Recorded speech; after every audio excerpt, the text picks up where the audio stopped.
Let's do that.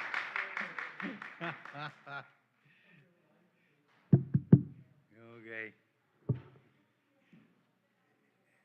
Yeah, it's interesting to think that it was 2 years ago this weekend that the whole COVID meltdown started. And I got back from Spain in the nick of time, and I haven't been on an airplane since. And,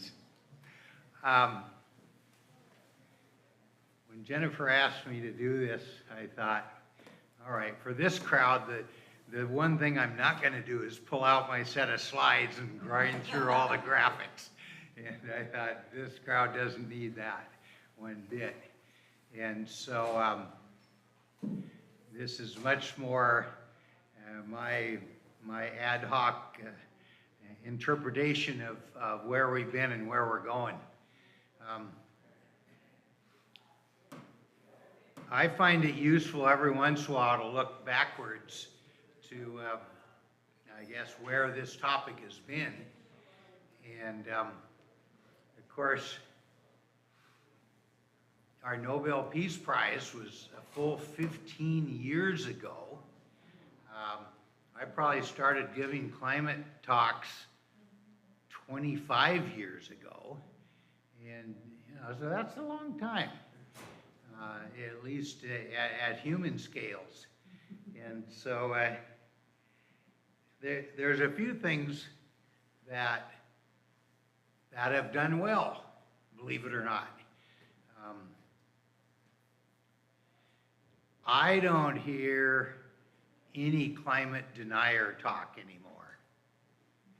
And that's probably turned the corner in the last 3 or 4 years. There's so much evidence everywhere you look around the country, around the world, that the overt climate denial argument is gone. So that's helpful.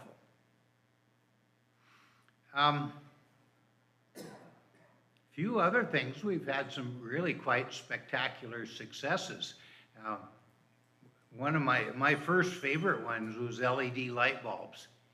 You might have forgotten that, but they are just a massive improvement over all light bulbs, like 90% less energy production. And they're now as cheap as can be. Everybody has, I think, are these new lights? You know, I literally haven't walked in here in 2 years, and I looked up and said, gee, those look cool.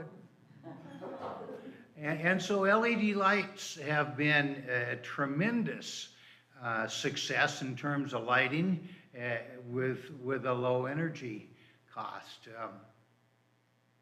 Another thing that's been just remarkable over these last couple decades, both solar power and wind power are now absolutely cheaper than coal.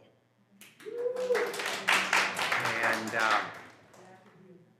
we couldn't say that 10 years ago, certainly not 20 years ago. And so when you think back that for new power production, really no electric power utility wants to be building new coal plants because it costs more. So even if they don't care about climate, it just plain costs more.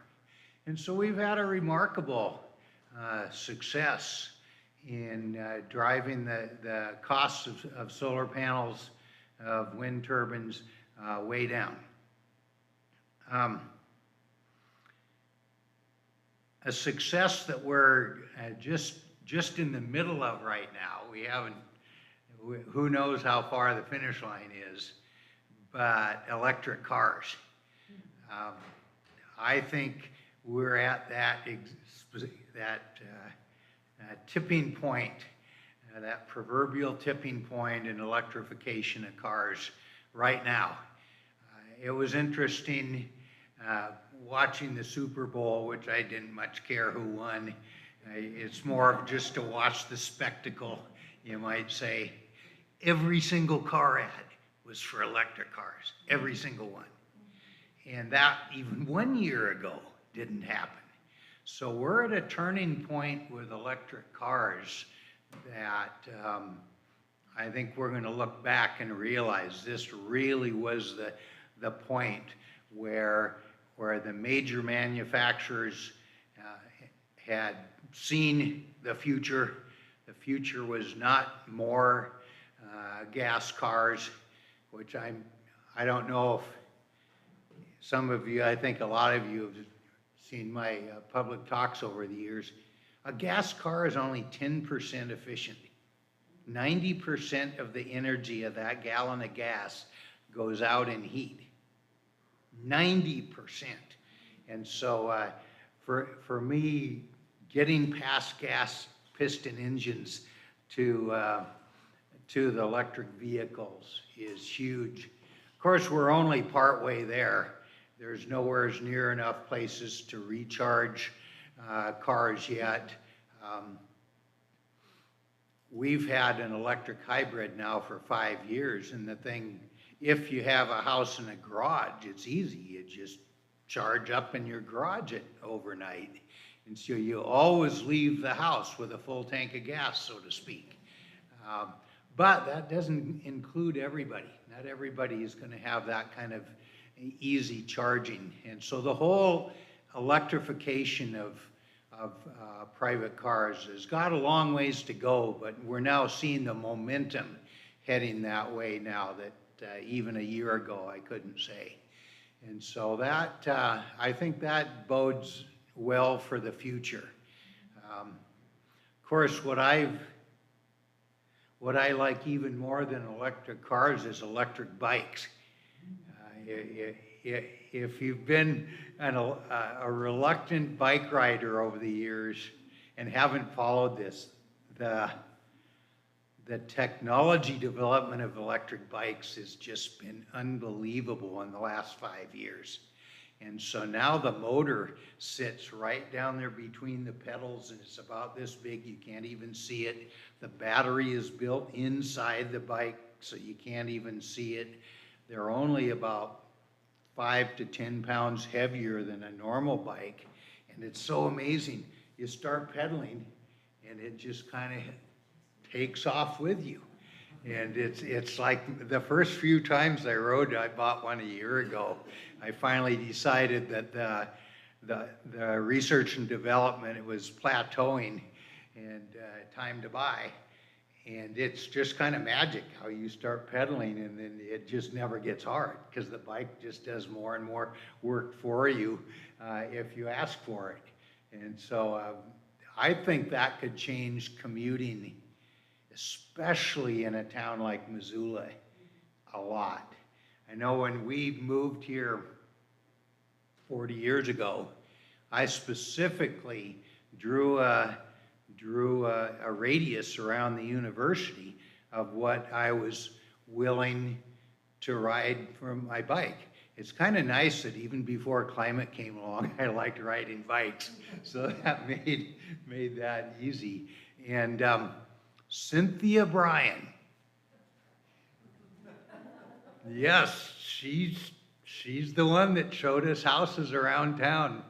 And I had basically a 5-mile radius of what I thought I could ride. And we ended up about 3 miles from campus.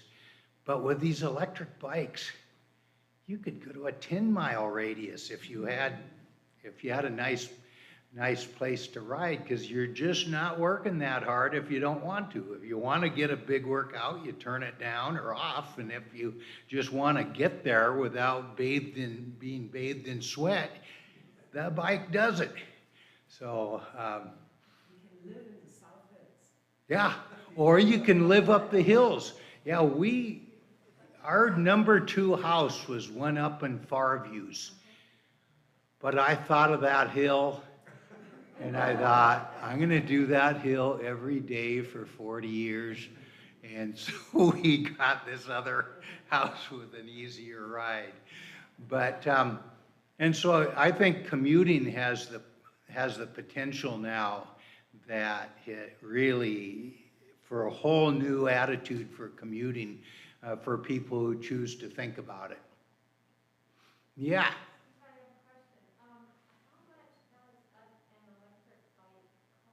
Oh, well, that's the other thing that's gotten, whoops, I can't walk around any. That's, it's kind of like solar panels. 5 years ago, electric bike worth having probably started at about $7,000, and I'm reading ones under 1,000, and so they have really come way down in just the way that these other technologies have been, and so that's been just a huge development. I guess in Europe, a third of the new bikes sold are now electric bikes. And so over there, they're really taking over the market. And I guess I would encourage any of you on your commute. I mean, our daily commute is one of our biggest carbon footprint points. And this is something that gives another option that is not carbon intensive one bit and gives you a bit of exercise. And so we're having successes in some of these technologies that are really undeniable. These are things that are way better than 20 years, 10 years, even 5 years ago, where things are getting, some of our activities and our energy sources are getting better and better. On the other hand, what's actually pretty amazing now is the biggest laggard I see in our society is the federal government. And so while we're waiting for politicians to get serious about making some new decisions, the years keep ticking by. It's interesting in the commercial world, there's actually a lot going on. And so I'm finding now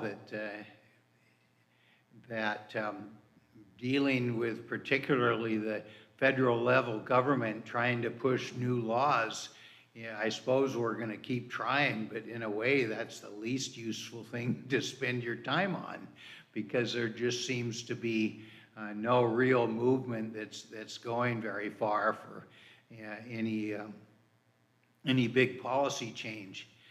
And so what I find then is an interesting challenge, which then brings us right around to us here, is while we're hoping for these grand policy changes at the national level, what should we be doing right here? I guess I'll start with that by first just a look at the climate summary. The last IPCC reports were in August, and then just a week or two ago with the Ukrainian war, it didn't get as much press as it normally would, but basically it's come out, and it's really tough reading. I don't blame any normal person for not trying to even read the summary for policy makers. Is pretty tedious reading. The basic summary is that the measurements that we started 20 to 30 years ago, the various global measurements, everything from sea level rise, ocean acidification, snow and ice depletion, the whole list of monitors that we put in place. My work with NASA was one of these things. These are ongoing. And so in a way, the raw climate science hasn't changed much. There's just more points on every graph, just one more point each year on every graph. But there hasn't been any just stunning, surprising, dramatic new climate science discovery, because we basically identified the key things to measure and started measuring them 20 to 30 years ago.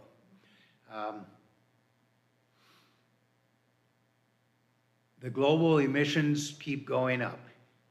And it was an interesting, COVID has been an interesting test case. And from just an academic point of view, we only had one other time where global emissions went down for a year. And that was back in the economic crisis of 2008. And I still distinctly remember going to a conference in Sweden right then and giving a talk saying, I think we've turned the corner. I think emissions are now going to level off. Oh, man. Yeah. And so here we go with COVID. COVID shut down the global economy in a bigger way than any of us could ever have imagined voluntarily happening. And if anything, we in the climate science world were kind of surprised how little difference it made. It made some. It went down for, I think emissions went down for 2020. It ticked, I want to say something like 3 or 4%, maybe 6%. At my age, I don't remember numbers much anymore. That's why I use the slides all the time. I don't have to remember the number. I turn around and just look at it. And so COVID was a dip, but then 2021, we set a new all-time emission record globally. And so it bounced right back.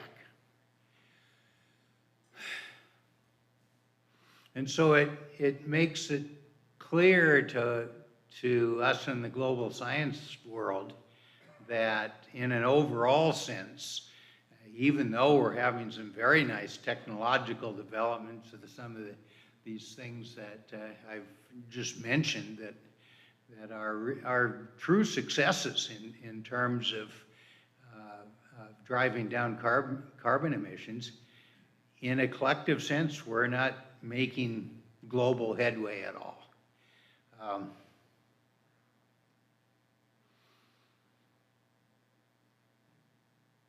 And it's quite clear, here again, we have a monitoring system globally now that we know what's going on. When I think back to when I started my career to now where we are, and with the global monitoring and hundreds of satellites and all sorts of ships and buoys and radar equipment everywhere, we absolutely know what's going on now around the world in every one of these critical metrics. Actually, the US and Europe, and I think Japan, over the last decade, our emissions have gone down and are on a continuing track down. Not real steep, but it isn't going up. And so we're at least headed the right direction, let's say, through, as I say, the US, Europe, and I think Japan and Korea. Where the emissions are just booming is particularly China and India. And where things really started accelerating was China about 20 years ago, and is continuing to this day. And it's kind of ironic that they burn more coal than the rest of the world put together, but they also build more wind turbines and more solar panels than the rest of the world. It's just they have so many people. And it's amazing to think about it collectively that China and India, just those two countries, are a third of the global population. A third. And if you don't believe me, go there once. And the crowding, the just perpetual crowding all day, every day, to me from Montana is absolutely overwhelming. That's for sure. And so this is where the emission accelerations are occurring. Now, in case we get tempted to be too smug about this as Americans. Our per capita emissions are something like double or triple what the per capita emissions in China are, and even more so than India. And so these are really a result of their population, that their emissions are still growing. They still have hundreds of millions of people that they're trying to bring up from a very impoverished existence. There's really no way that we as Americans can be, pointing fingers at these countries for their collective emissions when they still have the kind of populations at the bottom of their economic ladder that are really, I'm sure all of us would agree if we saw details, is really below an acceptable standard of living. And so, here, that's the situation right now. And I find it quite interesting. I see a whole lot of parallels between the climate issue and the COVID issue. That here we have an issue that no single country can solve, that no single country can divorce themselves from the issue. We're all in this together. And so it's only with global cooperation that humanity is going to get out of this. And yet there isn't a great deal of momentum in that direction at the moment. And we keep having these COPs, the conferences of the party on climate, every couple years, and the countries dutifully make promises that then almost none of the countries then meet. And you sit and think, geez, how's this going to end? And when is it going to end? Of course, the interesting thing with climate is the time scale is so long. We're talking decades to centuries for any kind of a new equilibration of the global climate, so well beyond our lifetimes. So then you come back to us right here. If this is such an overwhelming global issue, it's awful easy to just say, well, we're so teeny and puny, it doesn't much matter what we do. I always think of when my mind starts going down that path, which probably happens once a week, I think of Greta Thunberg. I've never seen anything like it. A little bitty teenage nobody girl in Sweden, and what she, just by sheer force of will, has done just is so amazing. And of course, none of us can measure up to that standard of what she's in the midst of accomplishing for the world. But I think we can realize that the first thing we can be doing, and maybe the most important local thing we can be doing, is just being a good example, practicing what we preach. And I think, for example, through my career and lots of the talks I gave, people would come up afterwards and they'd say, yeah, I see you rode your bike over to give this talk today. They noticed. And to me, it was just, it's a nuisance to find a parking place, and it feels good to ride my bike. And so I wasn't making any grand statement with my bike ride that I thought. And yet I've had many people over the years say they noticed that I rode my bike. In fact, when I retired, somebody came up a couple months later. I live up in the Middle Rattlesnake, and I had a pretty distinctive bike with my briefcase on the back, and they said, "Haven't seen you going up and down the street lately." And I said, "Oh yeah, well, I retired." And so they had noticed for years.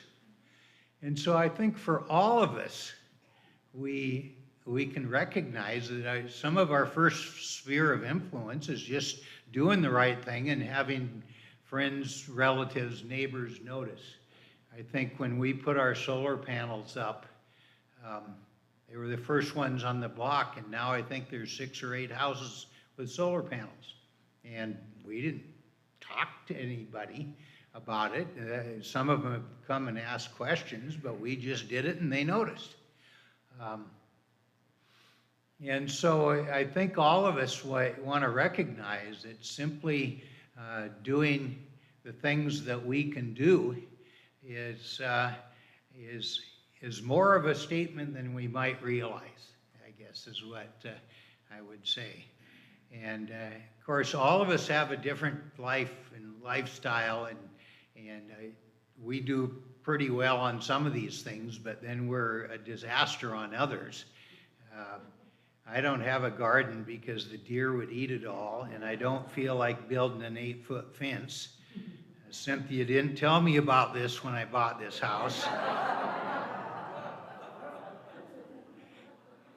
And what's amazing is back then there really weren't any deer. I had a garden for a decade or so, and it wasn't a thing. Boy, not anymore. And so we all have things that we can't do or won't do in the whole huge sphere of things that are possible for us to do to reduce our carbon footprint. Some things work for us and some things don't. And I think we don't want to feel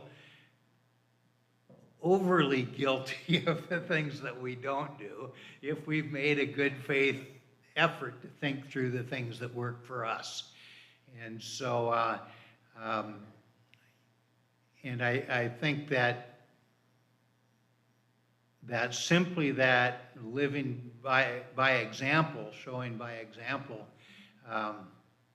is more powerful than we realize.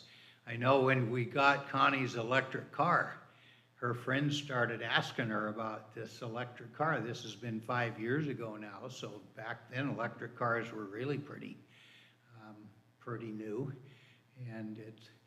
and so she just simply by having one and driving her friends around was making an illustration of, yeah, these things can actually work, and they do tremendously well in a little town like Missoula.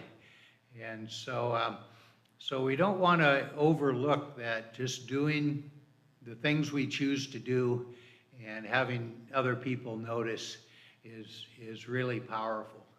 And I think another thing that kind of goes along with some of the things that we choose to do is then being willing to talk about it to people that might otherwise not be very interested in this issue. And being able to, without any judgment, just give them a matter-of-fact discussion of what you've done and how it seems to be a useful choice for your lifestyle, and how it's just chipping in your little bit to slowing down climate change. And where it gets interesting is the people that are not so engaged on the topic. One of the things that started about the time we did our IPCC report in '07 was this annual survey of Americans called Global Warming 6 Americas. And I use their slide in every public talk because it really gave you a look at the kind of the mindset of Americans on this topic. And of course, 15 years ago, there were still probably 30 to 40% of Americans that were either pretty overt deniers or were really, let's say, passively skeptical. They take this year after year after year. They now see that a full 70% of adult Americans know this is real. And there's about 10% of the raging deniers who probably all work for oil and coal companies, when you think about it. And you can understand they're just trying to protect their livelihood. And so that makes an interesting challenge to us, to how do we help them when we're trying to close down their livelihood to find a new livelihood that they'll be interested in. But we now have a strong majority of the public that understands this is real. And now the real action is, how do we prioritize what to do? And then how do we motivate people to do it? And this is where, ourselves included, this is where the first thing we can do is make our own choices and then lead by example and go do it. And so I think this is the place where we are here in the church, and I think it's a good place to be. I think it's I like to say, in terms of community thought, it's a leadership level that we're really trying to make some choices and live out, practice what we preach, as we would say. And so I find it an interesting challenge, because in a way, all the global theory stuff that I spent my career doing was the easy part. I mean, all we had to do is build some satellites and instruments and put them up there and see what the numbers said and write some papers. Now we have to figure out how to motivate society. And as I pointed out, we have to motivate the world. And I'm glad at least that Paul Lauren's in charge of motivating other countries, because I don't know what to do on that. And so, but I think we do come back down to so much of it is starting by leading by example. So I think with that, I don't. Well, I've got a couple more topics that are just a kind of mind bursts that I find interesting and hopefully valuable for us before I do a Q&A. First thing is food, and we've already even this morning talked about food, and the global statistics of the amount of food wasted is so unbelievable. The first few papers I read, I said, no, that can't be right, or that's only right for that little country or that little situation. And then more and more and more papers come out. Between a quarter and a third of the food grown never ends up in somebody's tummy. A quarter to a third of it. It's a different situation for every type of food in every country. Everything's different everywhere, but the final bottom line is that it's just an unbelievable amount of waste in food. And so I think one of the really proactive things to work on in our community, and I think we're already on the way for that, is how do we use the food we grow, get them to the people that need it, and make sure we're not just throwing it in the dumpster. I think that all the studies show is just way bigger than we probably realize. And it's a great place to start, because in a way there's no loser on that one. It's a win-win in every sense, if you can figure out how to work effectively. Now, a second topic that I like to do this one for the college students, maybe is more relevant than this. But it turns out the fashion and clothing industry has a massive carbon footprint. And a lot of it is, I mean, think of what fashion is. It's in today and out tomorrow. Well, what does out mean? It means you throw it away and buy new stuff. And that whole mindset of throwing away clothes that just because they're out of fashion, I mean, you probably notice I don't subscribe to this. But my wife says, how many more years are you going to wear those pants?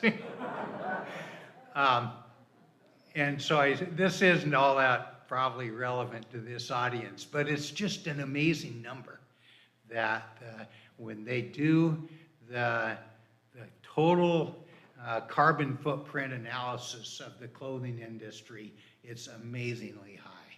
And so much of it is producing way more than is needed, and then it gets dumped. I guess there's beaches in Africa where they just pull up with barges full of brand new clothes that didn't sell, dump them on the beach, and the local people know when the barge is coming and go pick through them.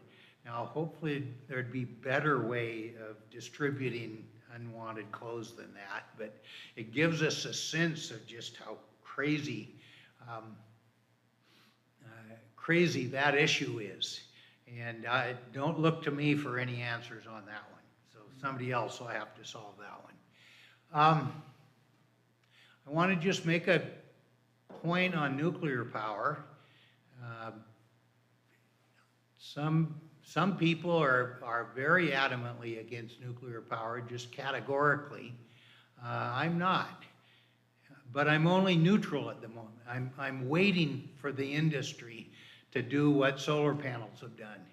Their biggest problem is that the cost of their facilities, the time scale it takes to build them is so long and so expensive that they're just not economically competitive now.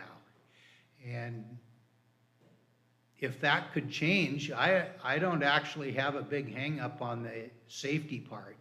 There have been orders of magnitude more coal miners die than nuclear power plant people die.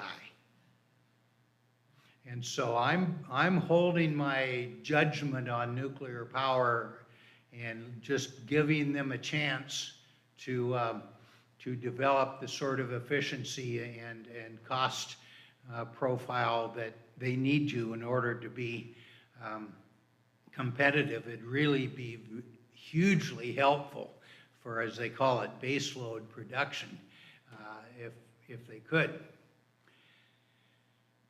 My final topic, the one least favorite to me particularly, is airline travel.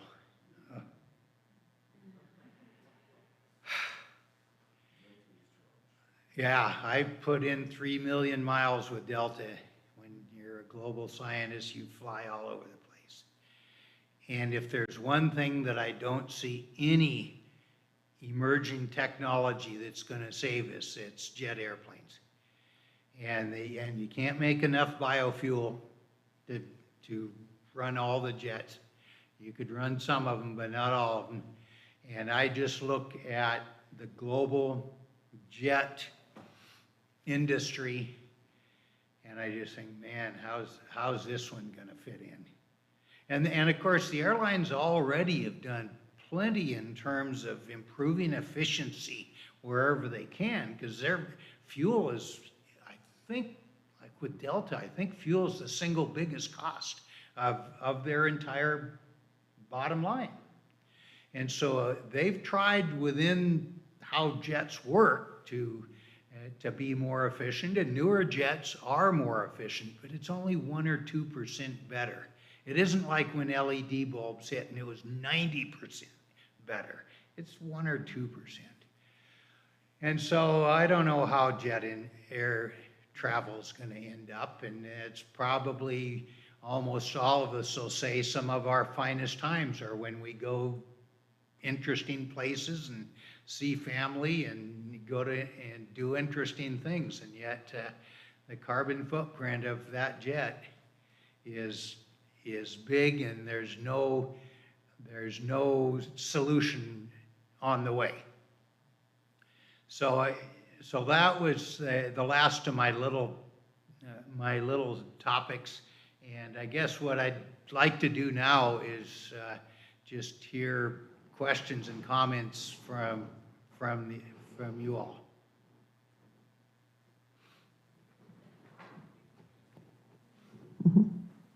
I recently have decided to put a couple more solar panels to add to my 8. So I called Big Sky Solar Wind, and mine are old enough. They're about 12 years old. He says it's better to just replace them all because new ones are so much better, so much more efficient. Yeah. So it's better just instead of adding to replace them. And it's a big way to save electricity. And then I also want to mention, I'm going to take out my lawn. No more, that's no a more good front topic. lawn. And Yeah. Graham was interested in that too. So there are plenty of things to. Yeah, thanks, Claudia. I'm a little puzzled. If you only had limited area for the solar panels, I could kind of see that argument. But if the old ones are still producing, why take them down? Why not just add more? Well, the professional, Mike Sudik, he said it really is more cost effective in the long run to replace them because they're so old they aren't working as well. Oh yeah, as when yeah. they were new. So and the efficiency improvements of the newer ones, they are substantial. Yeah, they're way better, and so I think that part's right. But we got to go back to grass. Oh yeah, that's a topic that one of my PhD students, how long ago, 10 or 15 years ago, did her dissertation on the amount of turf grass in the U.S. And it was the single biggest irrigated crop in the country, was turf grass. And think of how much of it is not really doing anything. And so to me, for Montana, when I look at climate change, our Achilles heel is not so much about temperature, it's about water. And so, boy, one of the first things that I think we could be doing is looking at our yards and finding, tearing out your grass, or what I do is I just don't water it and let it just lay there. And then the neighbors complain, and so then I water it once. And then, but that, you go to Arizona, of course, and they're way ahead of us on this. They've been pulling out just ornamental grass for a long time. And I think Montana needs to be heading more that direction of let's really find ways to encourage getting rid of irrigated lawn where it's just doing nothing. I mean, we still want our soccer fields and baseball diamonds and all that, but when it's, like the medians on the freeway and things, of course, those aren't irrigated, I guess. So it's the irrigation that's the issue. Beyond the irrigation, it's also the fertilizers and pesticides. Yeah, yeah. I was just adding to what Steve was saying. So it is the fertilizers and the pesticides that all use, fossil fuels to produce, and they are really not necessary if we would think about, some alternatives. Yeah, that's true. What do you think about adding, as a way to kind of help with the air travel, jumping into these efforts to try to bring rail travel to southern Montana? Or even, there's an ocean liner that still goes from New York to Southampton. My daughter's on it right now. not a cruise ship, but a passenger ship. What do you think? And it takes 7 days. I mean, they can do it in 4, but they Yeah. take 7 just to make it more fun. But what do you think about those kind of efforts? I have a hard time being objective because I love riding on trains. And nothing I can think of being retired with nothing to do would be more fun than walking right over there, getting on a train, getting off in downtown Seattle and where I grew up and messing around in Seattle for a few days and riding the train home.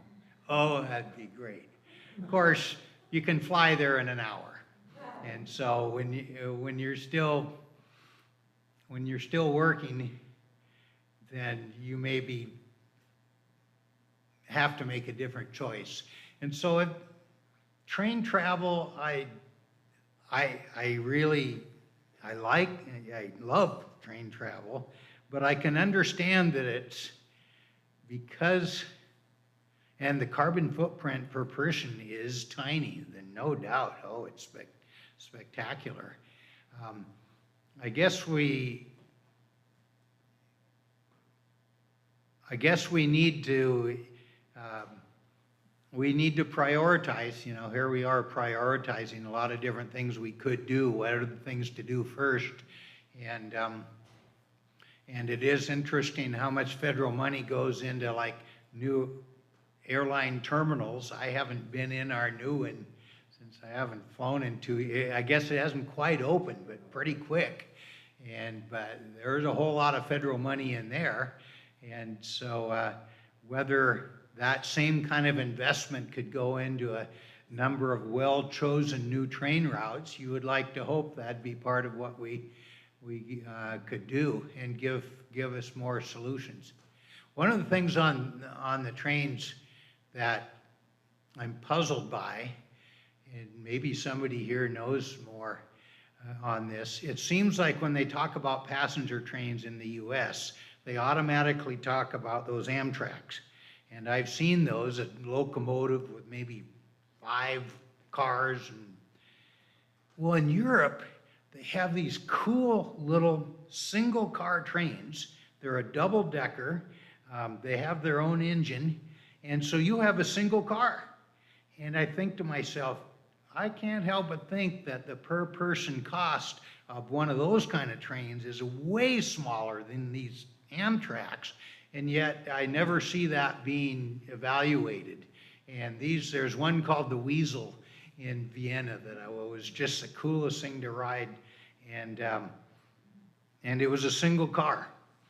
And it went all sorts of little regional routes where there's not thousands of people, but there are certainly hundreds of people. And over there, people jump on and off of those easily. Yeah. Okay, the next one with the mic. First of all, thank you for coming in First of all, I want to thank you, Steve, for talking on an individual level and enlightening us, especially in the scientific world. But I have something that hopefully will add something great to think about. And first of all, I think a lot of our dollars should go into education. And I think we can support universities and all, because that's where all the new ideas are manufactured, is in education. And this is just an example, okay? I don't want to brag about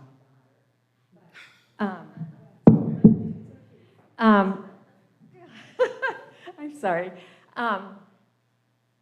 But Jessica was working, actually, she has a degree, not a degree, she has a certificate from Oregon in sustainability, and she got that 10 years ago. And so from there, she went to Nike and worked on sustainability with Nike. And then from there, the world's largest shipping firm hired just one person to do sustainability. And it was like, where do I start for her? And so she said, this is a no-brainer. The cargo ships don't have a way to measure carbon emissions. And so she found two other people, because even her company didn't want to support it, but she found two other people on the East Coast that helped her create, as she called it, a carbon calculator. And because diesel shipping, which is what she was working with, that's the industry that she was working with, didn't even have a way to begin to count the carbon emissions. And then from there, she is now working in DC, and she works for an insurance company. And it's Ernst & Young Insurance Company, which is one of the world's top 5 insurance companies. And so, let's see, so one half of a square is Ernst & Young, the accounting firm. But then Ernst & Young is deliberately going after different things that will, I don't know quite all the things, but one of the things that she's working on is sustainability. And you think, how can sustainability help insurance companies? But businesses are coming to Ernst & Young because they have a whole offshoot of people who do nothing but sustainability. And that's where you get more, that's where you get more bang for your buck. We do it as individuals, which is a good thing, but the real big thing is to get big businesses more sustainable. And so that's where the education comes in. Big businesses are hiring younger folks to work on sustainability, because sustainability is the thing to do for big business. It's a huge competition in all businesses. And, well, I'll shut up, okay? Jane, I want you to talk, sorry. That's in addition to the individual level that you're talking about, Steve, and I really appreciate that. You know, in ocean transport, they figured out real quickly that simply slowing the ships down by about 5 knots would save like 20% of fuel costs.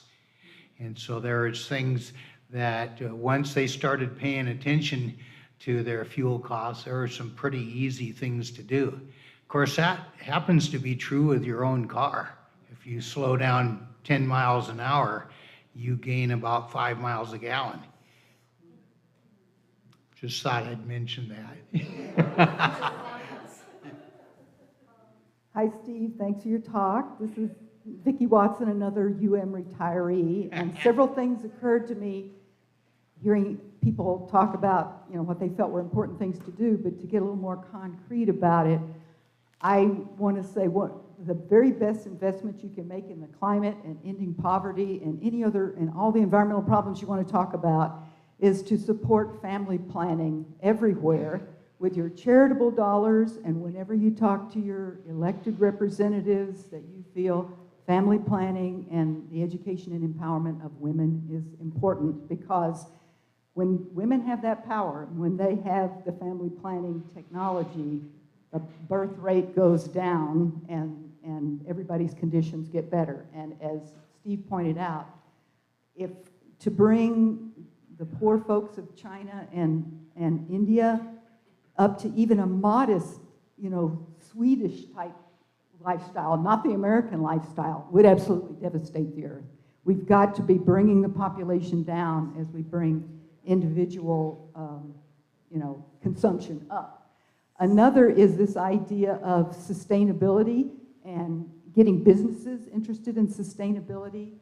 If all us baby boomers, if our retirement funds were all in green investments, and we have people here in town who specialize in putting your stuff into green investments, that would go a long ways toward solving these problems, coming up with economic ways of solving the problems. The students at the university have been trying to get the Foundation to divest and to at least green invest some of its scholarships and things of that sort. They won't do it. Bug the Foundation to green invest its money as an example to everybody else.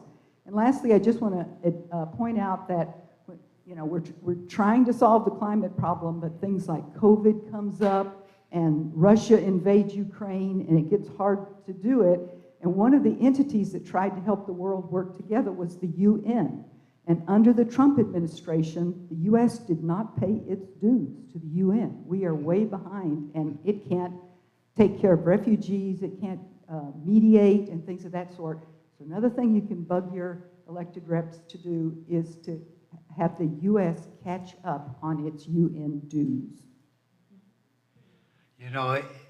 One of the good signs going the right direction is global population. And I've read just in the last couple of months that it's exactly as you say, Vicki, when women are educated and given other opportunities, they don't have 6 or 8 kids anymore. And the population acceleration is really slowed way down. What's interesting is the economist crowd is jumping up and down that they won't have enough consumers and that we should turn this around. And I think this is the best thing that's going to save us is to have this deceleration of population. So that's actually good news too at the moment, and probably permanently, because it isn't going to turn back around.